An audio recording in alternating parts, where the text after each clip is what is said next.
à l'intérieur. Donc là, on laisse. Ensuite, qu'est-ce qu'on fait, Morgan? Là, on va sauter les myrtilles. On est d'accord que dans ton dessert, on aura donc du biscuit, hein, le financier. Tout à fait. Ouais. Les myrtilles chaudes? Non, on va les tièdes. refroidir. Ah, ok, Non, tu les laisses refroides. Non, parce que pour les besoins techniques du montage, si c'est chaud, ça va pas le faire. Et après, un petit siphon. Tout à fait, quelque chose de très aérien, au fromage frais, très léger. Et donc, c'est quoi l'intitulé de ce dessert-là? Voilà. Il y a peu d'intitulés dans notre restaurant parce qu'il n'y a rien qui est marqué sur carte vu qu'on n'a pas de carte. Par contre, on va dire que annoncer à nos convives, ça va être juste myrtille et fromage frais. D'accord. Comme ça, et l'assemblage des deux. Voilà, le reste, ce sera à la découverte du convive, quoi. D'accord. Donc on les fait tout à fait, poêler. il nous faut une poêle. Donc là, on est pile poil dans la saison. Hein. Bah là, ça oui, y est. en pleine saison. Là, on en consomme beaucoup en ce moment. Et donc ça veut dire que toi, au restaurant, à chaque fois, c'est comme ça? C'est-à-dire que tu n'as pas de carte figée? Non, jamais carte. C'est vraiment en fonction. Là, ce matin, la maraîchère, elle t'a donné le panier, on a fait l'entrée. Voilà, c'est vraiment au. En fait, on est fermé le mardi et le mercredi. Disons que je passe mon week-end à échanger avec mes producteurs pour savoir ce qu'ils vont faire. Et à imaginer ta carte du jeudi, vendredi, samedi, dimanche, lundi. On communique énormément par SMS. Par exemple, je vais envoyer un message à ma maraîchère qui va me dire ça, j'ai ça, j'ai ça, j'ai ci. J'ai deux maraîchères, j'essaie de ne pas les mettre en concurrence, c'est-à-dire de travailler avec les produits d'une et puis les produits de l'autre sans les mettre en concurrence. Voilà. Et puis après, c'est pareil pour les viandes, pour le poisson. Donc tu fais beaucoup appel à des producteurs locaux? Beaucoup, énormément. Ouais, énormément. Sur, je sais pas moi, sur notre réseau de fournisseurs, je vais dire qu'il y a 80% de produits locaux. Ouais. 80%. Voilà, et là, donc tu as juste nos mirabelles. Nos myrtilles, pardon. T'es déjà dans les mirabelles? Ça va bientôt arriver. Ouais, c'est vrai. Début, ça dépend. Peut-être que cette année, ce sera début août, j'espère. Donc là, tu les fais rouler dans le sucre. Voilà, et puis après, les myrtilles, elles vont rendre leur jus, le sucre va fondre, et puis ça va venir gentiment enrober la pellicule de la myrtille. T'aimes bien faire tes desserts? C'était une grosse lacune pour moi pendant longtemps parce que je ne suis pas du tout de formation pâtissière.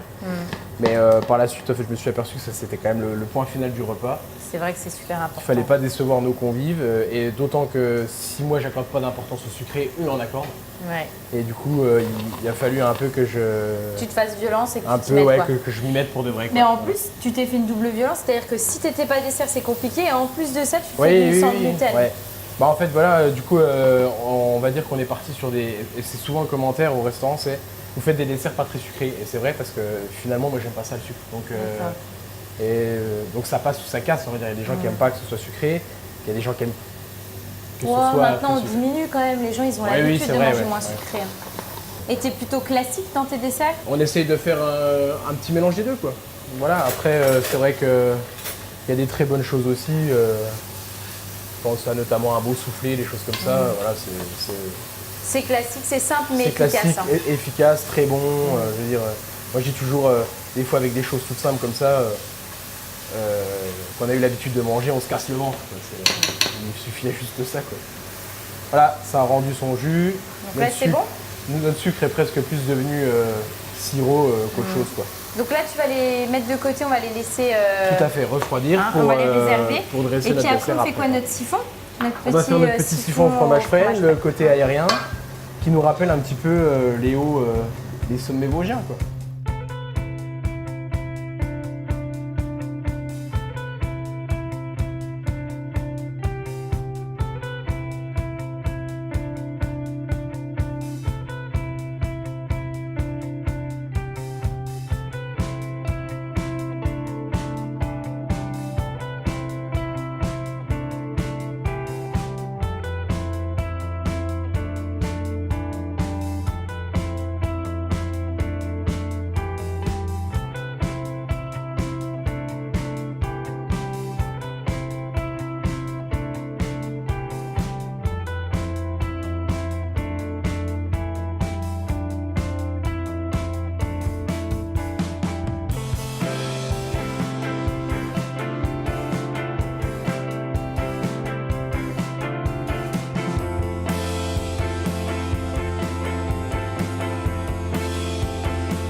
Bon, on y va, on goûte? Ah bah, Moi, j'attends plus que ça. Hein. Ouais. Bah, alors, ce que je vais faire, moi, avec la verrine, je vais essayer d'attraper au fond. Il faut que tu essaies de chercher un peu de financier, effectivement.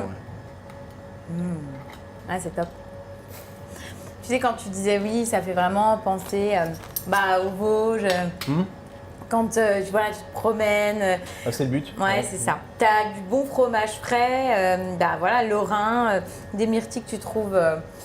Et puis ce qui est assez paradoxal, c'est que la myrtille étant un produit d'été, le fromage frais lui rappellerait plus la neige l'hiver. Ouais, puis l'équilibre il se fait bien. Et ce que j'aime beaucoup, c'est que c'est pas trop sucré. Non, mais c'est. Donc on finit vraiment sur une note de fraîcheur, de fruits, donc c'est hyper agréable quoi. Et puis c'est facile à réaliser. Relativement facile à réaliser à la maison dès qu'on a des myrtilles fraîches. C'est ça. Non, c'est super. Et puis le truc sympa, c'est de retrouver la myrtille aussi en myrtille classique qu'on a poêlée et puis en granité. Et puis le côté fraîcheur avec les granités, c'est parfait pour l'été. Merci beaucoup Morgan pour ton accueil. On a passé un bon moment. J'espère qu'on aura le droit de revenir. Quand vous voulez, la porte est grande ouverte. Ça marche, c'est noté. Merci. À toi.